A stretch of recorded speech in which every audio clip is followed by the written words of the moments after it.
Stay connected with Fox 35. Download the free Fox Local app on your smart TV, now on all platforms.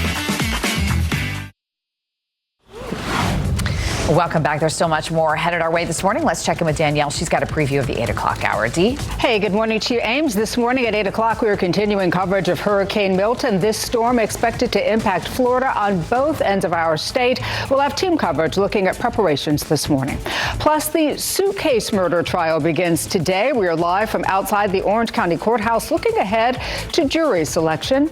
And detecting breast cancer in Central Florida. A doctor with Advent Health will join us to talk about the importance of screenings and when women can get them. It is 7:57. Stay tuned. The 8 o'clock hour starts right after this break.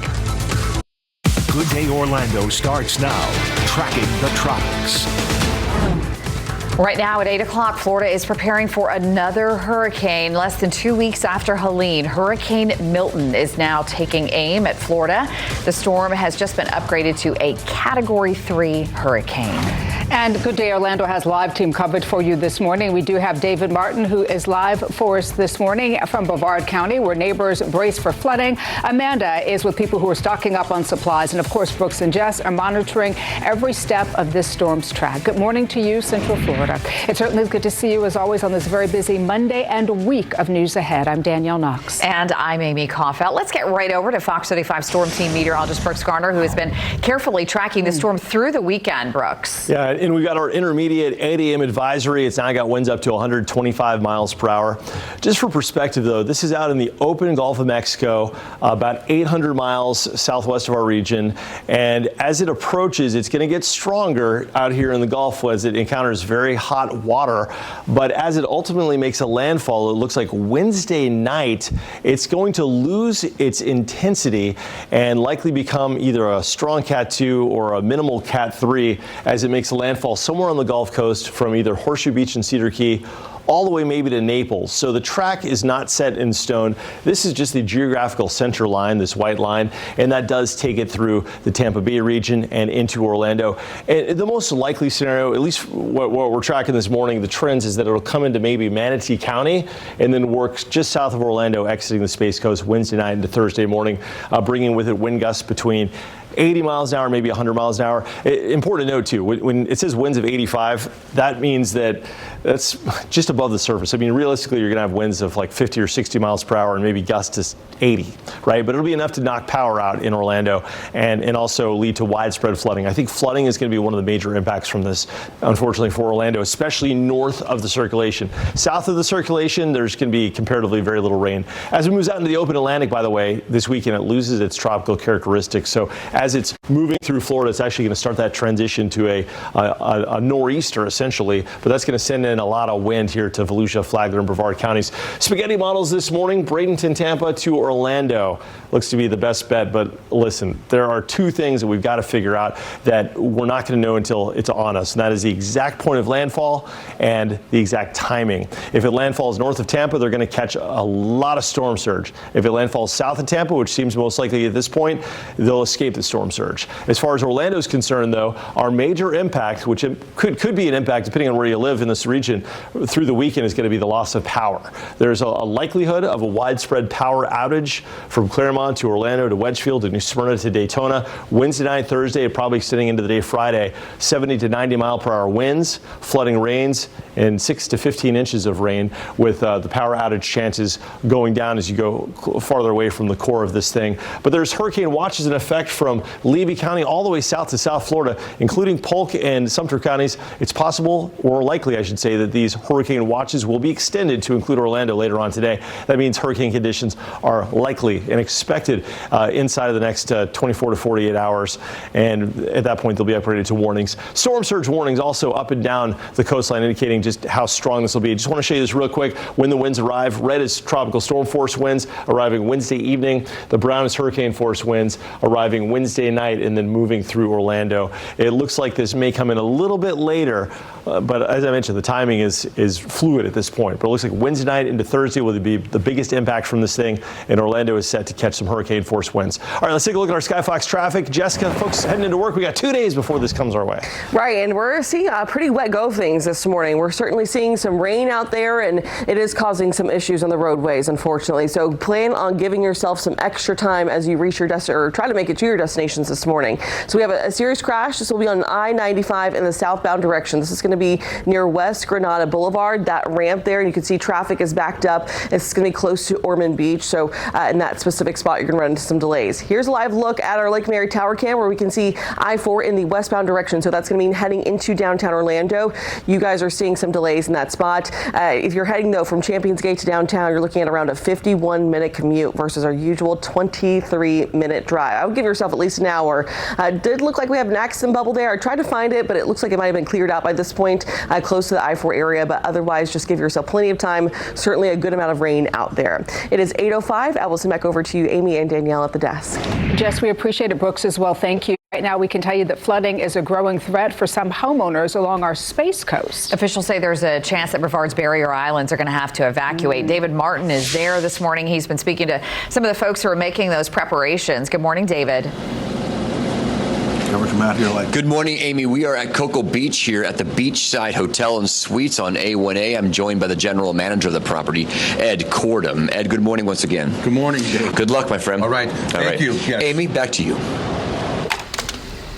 David, we appreciate it. Thank you. People all around Central Florida are using this time to try to stock up on supplies that they need. Hardware stores have been very busy over the weekend, as you can imagine, people preparing their homes ahead of the storm. Fox 35's Amanda McKenzie is live. She's at Ace Hardware in Orlando. Amanda, how are things looking there this morning? I'll tell you, some tensions are quite high at the shopping time this morning, but this Ace Hardware in South Orlando is out of water and out of sandbags, but they say they are expecting a delivery of generators later today, and they do have plenty of propane, so folks can stock up. Now, there is still time to prepare for Hurricane Milton both today and tomorrow. Governor Ron DeSantis has expanded the emergency state of emergency for 51 counties and has advised people to expect power outages and to stock up on necessary supplies like food and water for about a week. Reporting live in Orlando, Amanda McKenzie, Fox 35 News. Amanda, thank you. Hurricane Milton is going to bring damaging winds and rains, and a lot of families can expect their power to go out in their neighborhoods. But utility companies around Central Florida are already making preparations for that. Let's bring in Fox 35's Marley Capper now joining us live from Orlando with more. Hi, Marley. Good morning. Good morning, ladies. We are here at OUC. You can see all of the trucks behind us are lining up here. I have the Director of Communications with us, Michelle Lynch. Awesome. Michelle, thank you so much for your time. I appreciate it. Ladies, we'll send things back to you guys. Marley, we appreciate it. Thanks so much for that. It is now 8:12. Coming up on Good Day Orlando this morning, the doctor is in. Yeah, we're switching gears, talking to an Advent Health surgical oncologist about breast cancer screenings, who should get them, and how early. Plus, the suitcase murder trial will start this morning. We're going to take a look ahead at the jury selection process for Sarah Boone when we come back. Welcome back. Our team coverage continues of Hurricane Milton. Jessica Dobson with me, and we're looking at the latest. You know, Jessica and I just noticed the 8 a.m. update has come out, and the system is stronger. So let's get right to it. And she'll talk about the impacts coming up, what you can expect to where you live. Milton's got winds of 125 miles an hour. It's located about 750 miles away from us, so it's still several days away. Looks like it's going to come in here Wednesday night and bring with it storm surge to the Gulf Coast. And for Orlando, wind, power outages, and flooding. Now, before it gets here, it's going to get strong. Cat 4, maybe even Cat 5 out in the open Gulf, about 300 miles southwest of Tampa. As it approaches Tampa, it's going to weaken as it encounters wind shear from a cold front across North Florida. It's not going to weaken enough, though, to stave off the impacts. It's going to still pack a punch with storm surge, and its track will determine if Tampa Bay gets hit really hard or misses this one and is saved essentially from storm surge, and instead, you know, will it just impact Port Charlotte, Fort Myers, and up to Sarasota. that's to be determined. Landfall could happen anywhere from Cedar Key and Horseshoe Beach all the way to Naples. We just don't know yet based on the state of the science and the uncertainty. Center of the cone takes it through Tampa and Orlando. That would be Wednesday night, likely as a Cat 1 inland with gusts here, probably realistically 60 to 90 miles per hour, which would knock down limbs, trees, and power lines before it emerges into the open Atlantic and races away for the weekend. Right now, our local radar featuring some rain, just like yesterday, just waves of rain coming in from the Atlantic, loosely related to Milton. This is all thanks to a stationary front in an area of non-tropical low pressure to the west. So we're going to be into this just crud today, like yesterday, that's saturating the ground. And when the system actually comes through Wednesday night, it's going to bring with it flooding rain because the ground will be wet and the rain will just run off and pool and pond and flood. Looks like Bradenton to Orlando is the best bet at this point. This looks to be the best shot as far as the track goes. That would spare Tampa Bay of the worst of the surge, but it would bring a whole new problem down there to Anna Maria Island, down through Sarasota and also Port Charlotte.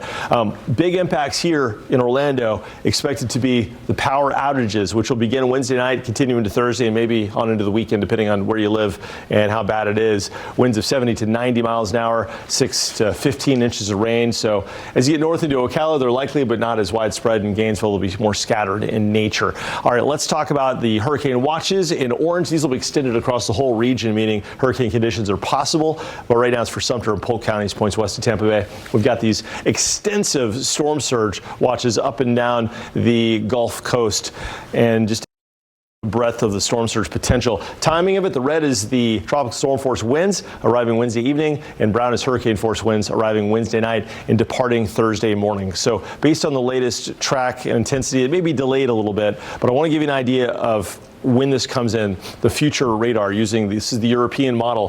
Heavy rain beginning Wednesday afternoon into Wednesday night. The flooding will be along and north of the center. That's the key takeaway here. The flooding will be along and north of the center, so track matters. Let's talk about the impacts with Jessica. Good morning. Hi, good morning, Brooks. And yeah, we're looking at, again, as you were just mentioning, very heavy rainfall along north of the track, hurricane force wind gusts, as well as widespread power outages. Those are going to be the main impacts we feel. And again, here's a look at that power outage map that does show that we can expect those widespread outages across much of central Florida. That's going to mean that we're looking at, strong wind gusts, hurricane force wind gusts. That means wind gusts as high as around 75 plus miles per hour. And that's certainly going to be the case. That is the case in Orange and Osceola, as well as Brevard counties. That's where we're going to be seeing wind gusts as high as around 85 to 100 miles per hour, specifically near the coast. So that is going to be something we're watching really closely. Heavy rainfall totals as high as around 8 to 10 inches. Worst of the weather arrives as we head into Wednesday night, Thursday morning. And then as we look at along the beaches, that's where we could expect some storm surge and beach erosion with heavy rainfall totals as high as around 10 to 12 inches, possibly as high as 15 in a couple of spots with the heaviest rain, depending on where that exactly sets up. All right, Brooks, I will send it back over to you. All right. Thank you very much, Jessica. I think the 7-day forecast is a good way to just sort of sum it up. We've got 2 days, maybe 2.5 days to prepare before the high winds come in and all of the impacts. If there's good news out of this, it's twofold, okay? Orlando is where people are coming to evacuate in many cases, so they're coming here for safety. We will have impacts with power outages and winds and flooding, so we're not going to escape this one. But over on the Gulf Coast, it's going to be a lot worse. Now, if power goes out, or I should say, when power goes out, if it's extended and we have power out through the weekend, at least it's not going to be hot. We're going to see highs in the low 80s. So that's good. Oftentimes, especially early in the hurricane season, it can be in the upper 90s behind a hurricane. But in this case, it'll actually be cooler. So that's good. All right, Jessica, how's it looking out there on the roadways? Folks going into work today?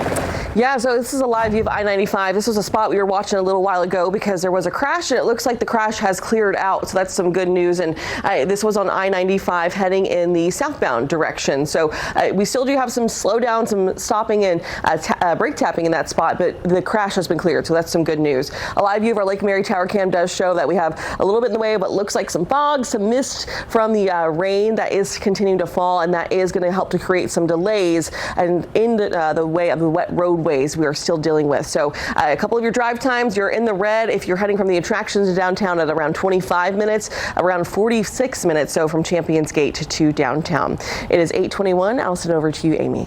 Jess, thank you. In today's House Call segment brought to you by Advent Health, we're talking to my dear friend about breast cancer. Dr. Anu Sehgal is joining us this morning. She is a breast surgical oncologist with Advent Health. She's also a fabulous human, and we're so glad you're here. Thank you so much for being having here. me. I hope you will join me on October 26th as we walk, making strides. I'm looking forward to it. She's actually our chair, so we're looking forward to being there with you. It's going to be so much fun. It will be. We always have a very great much time. Looking forward to it. Thank you, Dr. You're Sehgal. welcome. Yes, come march with us. We are going to be walking, making strides October 26th at Lake Eola. So we would love for you to join us. Thanks and so much for being here. We love you, Dr. Sehgal. We'll be back right after this.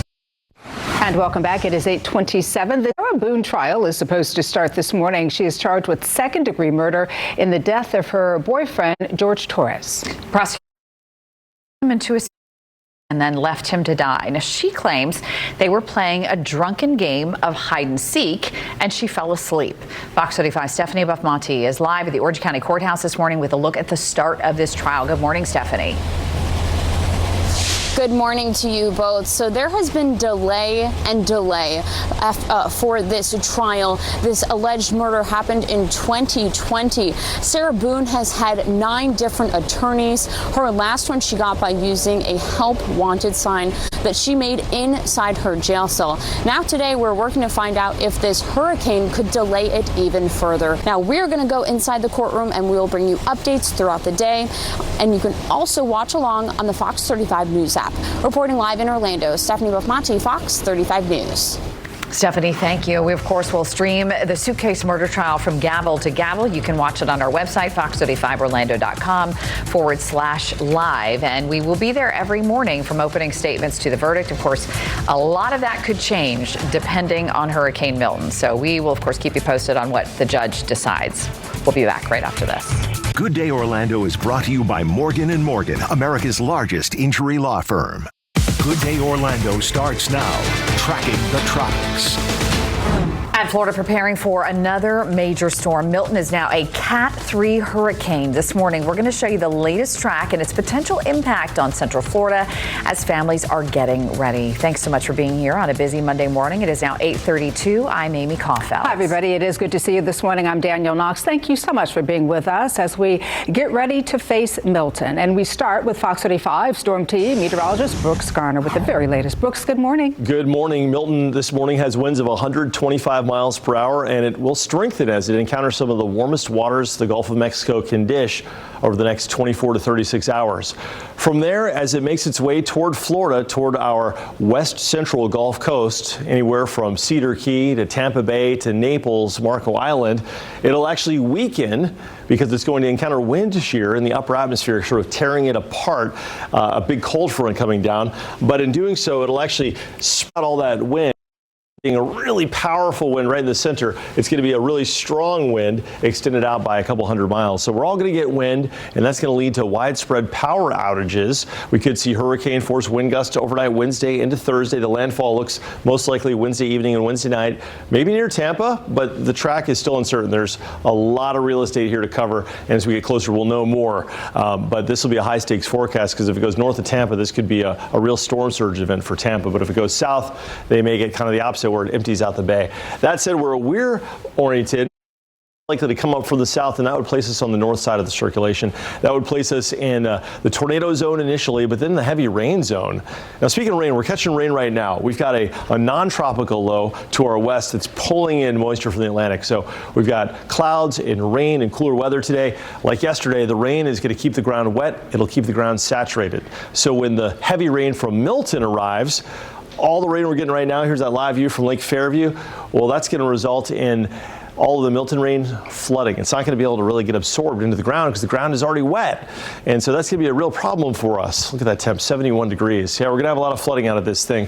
A little area of low pressure is west of Fort Myers. But the big area of low pressure, Milton, it's going to come in. Looks like the models are suggesting that it comes in south of Tampa, which would be Bradenton to Orlando, placing us right on the knife's edge of the impacts. And the impacts are going to be significant, where inland we're talking widespread power outages from Flagler Beach all the way to Tampa, including Orlando. Winds of 70 to 90, flooding rains, up to 15 inches of rain possible north of the track, considerably lower rainfall totals south of the track. But it looks like power goes out late Wednesday night, continues to be out Thursday and probably for much of Friday. Hurricane watches are issued right now for the Gulf Coast, as close as Polk and Sumter counties. Those will likely be expanded as hurricane conditions become expected across Central Florida Wednesday night and Thursday. Here's a look at the winds. We're going to see in red the arrival of the tropical storm force winds Wednesday evening, and in brown the hurricane force winds Wednesday night into Thursday morning, even including Volusia, Flagler, Brevard counties, where the winds could be higher on our Atlantic coast than they will be inland. And a lot of folks there are thinking about boarding up because of those winds coming in off of the Atlantic. There could also be a storm surge. A storm surge watch may be issued later today for that area. Not a storm surge like on the Gulf side. They could see a 15-foot storm surge. This could be a big storm surge here on the Gulf side. It would be more like a 3 or 4 foot storm surge on our Atlantic side. I want to show you this, though. This is the rain impacts. On Wednesday afternoon, we'll start to see the first bands of rain rolling in. Wednesday night, along the track will be where the heaviest rain is. So south of that, like Osceola County, based on the current track in Polk County, a couple of inches of rain possible. But along and north of the track, there could be 6 to 15 inches of rain as this core comes over. And remember, the track is not set in stone. This is just one scenario, but this would be a scenario that produces copious amounts of water and significant flooding for Central Florida. We last saw something that resembled this with Hurricane Ian a couple of years ago. Coming up, we're going to talk about the impacts county by county, and we'll take a deeper dive into the rainfall potential, which could exceed 15 inches in some communities. For perspective, Ian dumped about 17 to 20 inches. All right, let's take a look at our Skyfox traffic. Jessica, we've got about 2.5 days before this rolls in. Yeah, and this morning we were already seeing some rain. We've had several crashes this morning, especially in Brevard County. So just make sure you're taking it easy out there and staying very patient. This is a crash on Americana Boulevard heading westbound at Minton Road, that intersection there. We can see Malabar Road. There's already a lot of reds in that spot. This is going to be near the Malabar Annex Space Force space there. So that's going to be where we could see some delays in that specific spot. Looks like we had another crash that has already cleared out. So that's some good news there. A little bit further to the north and east in Brevard County. Another spot we were watching was going to be on the beach line, where we did have a crash a few moments ago. Looks like that one has cleared out as well. So all good news this morning in terms of our crashes and how quickly they are clearing out. Another spot that we've been watching is I-95, where we can certainly see a lot of heavy rain that is coming down. That is helping to reduce visibility. So just make sure you give yourself plenty of time to get out the door this morning, to reach your destination safely, and also give yourself plenty of space between you and the vehicle in front of you. It is 8:37. I'll send it back over to you ladies at the desk. And we appreciate it, Jess, and Brooks as well. People all over Central Florida are using this time to stock up on supplies. Hardware stores have been very busy throughout the weekend as people trying to prepare their homes. And Fox 35's Amanda McKenzie is live. She's at an Ace Hardware in Orlando, where some of the supplies is already raining, Amanda. Yeah, it's been raining nonstop this morning. My rain jacket is already soaked. It's been a busy parking lot here at the Ace Hardware in South Orlando.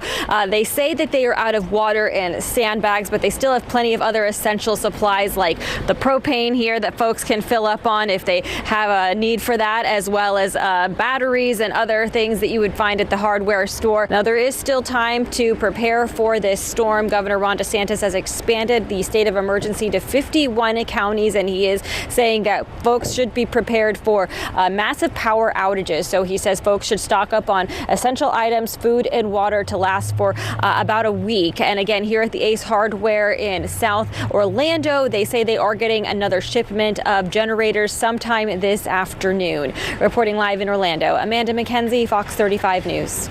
Thank you, Amanda. Ahead of the storm, a lot of people are taking steps to protect their properties, as you heard Amanda just say. Absolutely. Here's one of the more effective ways they say that you can do that to prevent flooding. It's by placing those sandbags along the bottom of your doorways. Fox 35's Morgan Parrish is live in Osceola County for us this morning. And Morgan, good morning to you once again. And that is one of several sandbag sites that will be available this morning. Danielle, good morning. Yeah, so we are here right outside of Heritage Park. The gates just opened up, let's see, 8:40. They were supposed to actually open at 8, and cars have been wrapped around the park. I mean, actually causing a little bit of a traffic jam. But we know that this is just one of several sites across the county where people are able to get their sandbags. Now, here at Osceola Heritage Park, each person is limited to 25 sandbags per household. Earlier, we were in Altamont, and it was only 15 bags, so 10 lot more over here. People are also encouraged to bring their own shovels, their own gloves, but you can see it is packed in here. And actually, this is probably one of the biggest sand pile locations that I've personally seen in the last few weeks because there are dozens of piles, not just one, where people can really fill up their bags. So cars are piling in here, and again, people are just really trying to be proactive ahead of this storm. Again, a lot of people out here right now. You can see these cars are rolling in, and if you still need to come out and get your sandbag, you can come right now. It's going to be open until 6 o'clock. There's also a lot of county officials out here, and officials with Osceola County say that they are working on providing more relief for people ahead of this flooding. Some residents, for now, I'll send it back to you guys in the studio. Morgan, thank you. Coming up on Good Day Orlando, we are less than a month away from Election Day. We certainly are, and today is the last day to register to vote. What you need to know this morning. Stay with us. It is 8:42. We'll be right back.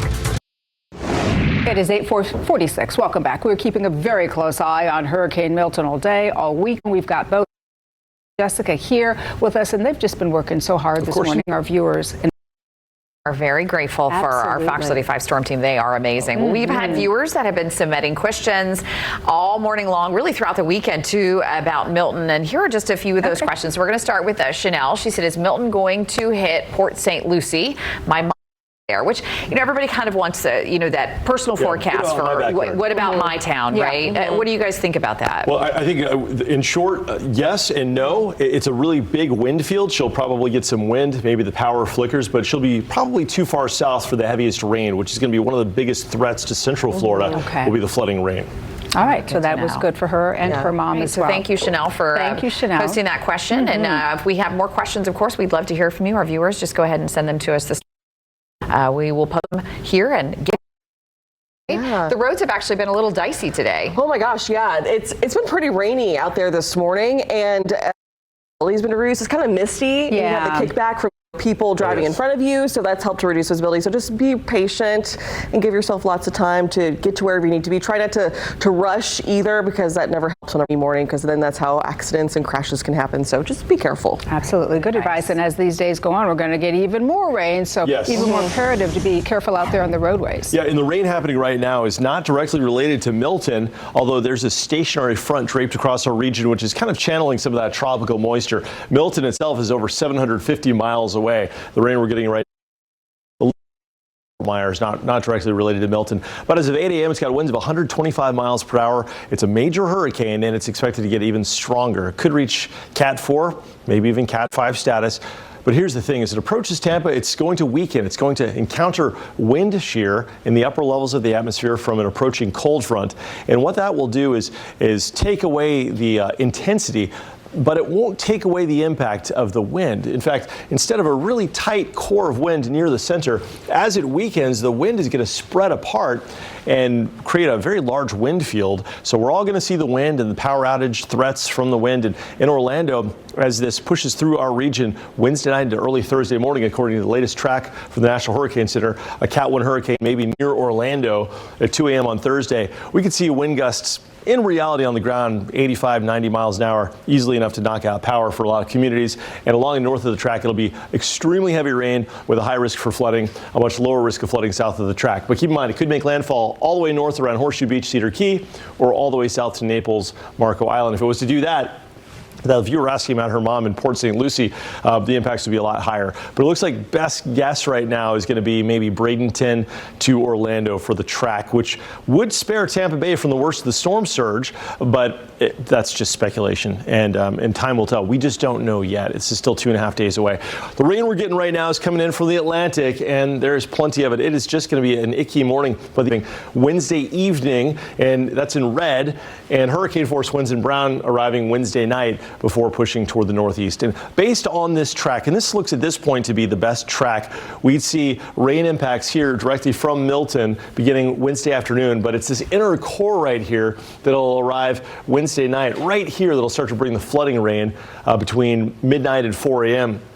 And as this core makes it onshore, and the timing on this could change, it could come in as late as Thursday afternoon or as early as pre-dawn Thursday. We just don't know yet. That's one of the uncertainties, is not just the track, but also the timing. But you can see the trend here is that along and north of the center, we're going to get hit with some serious rain, and it could rival Ian as far as totals go. And you remember the flooding from Ian a couple of years ago. Rainfall totals could exceed 8 to 10 inches from Celebration to St. Cloud, from Orlando to Deltona, with higher amounts locally. So yeah, we got a lot of impacts ahead of us. Good news, Jessica, people are evacuating to Orlando from the Gulf Coast. So, you know, there's some safety here, but we're not going to get out of this one without some major impacts. What are you seeing out there for our impacts? 2 days to prepare, Jess, and a lot of folks are on the roads going to work this morning and school. Yeah. Not helping at all. We're seeing a lot of delays. Here's a live view of our downtown Orlando camera where we can see a lot in the way of some rain falling down, causing a kind of a foggy, misty view, and taking place in the westbound direction, which is, yes, pretty typical this time of morning, but our drive times are certainly reflecting a lot of delays. This is on the 408 westbound. Our camera there shows a lot of rain, not only on the droplets of the lanes, but on the roadways, causing some slowdowns. You're looking at an 18-minute drive time from the 417 to downtown on the 408 westbound. So keep that in mind. You're looking at almost a 20-minute drive. And then Daytona to Orlando, about 72 minutes. So give yourself around an hour and 15 minutes to head into Orlando. All right, it's 8:55. We will have much more Good Day Orlando coming right up after this short break. Today's Weather Baby is sponsored by attorney Dan Newlin. And we do want to remind you that today is the very last day to register to vote in time for the November general election. Voters that are already registered can change their addresses up to Election Day. Early voting is going to begin in some parts of Florida on Monday, October 21st. There is still much more news, weather, and traffic headed your way this morning here on Good Day Orlando. And Good Day Orlando at 9 is going to start right after this short break. Don't go away.